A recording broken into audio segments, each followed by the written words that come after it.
দর্শক, কক্সবাজার সমুদ্র সৈকত থেকে সবশেষ জানাচ্ছেন সহকর্মী আয়াস রনি।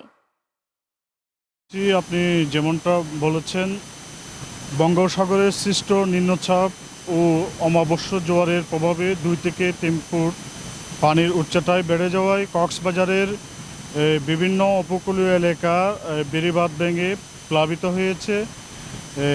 আমি এই মুহূর্তে দাঁড়িয়ে আছি কক্সবাজার সৈকতে, যেখানে আমার পিছনে আপনারা দেখতে পাচ্ছেন সাগরের বড় বড় ঢেউ আছড়ে পড়ার কারণে সাগরের হাজার হাজার ঝাউবৃতি গাছ উপড়ে পড়ে গেছে। এছাড়াও কক্সবাজারের সৈকতের বিভিন্ন বালিয়াড়ি ধসে পড়েছে বড় বড় ঢেউর আঘাতে।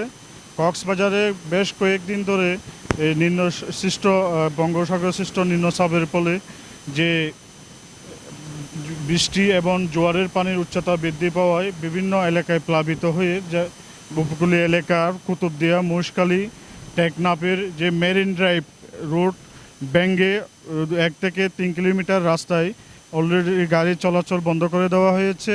সেখানে বড় বড় গর্তের সৃষ্টিও হয়েছে।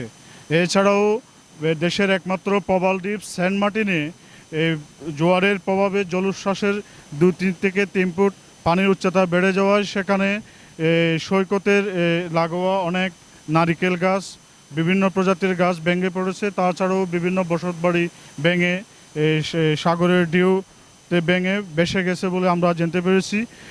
সবচেয়ে দুঃখজনক বিষয় হচ্ছে সেন্ট মার্টিনে ট্রলার যাতায়াত বন্ধ থাকার কারণে সেখানে খাদ্য সংকটে পড়েছে, এমনই এই কথা জানিয়েছেন স্থানীয় বাসিন্দারা। এছাড়াও আজকে সকাল থেকে কক্সবাজারের আবহাওয়া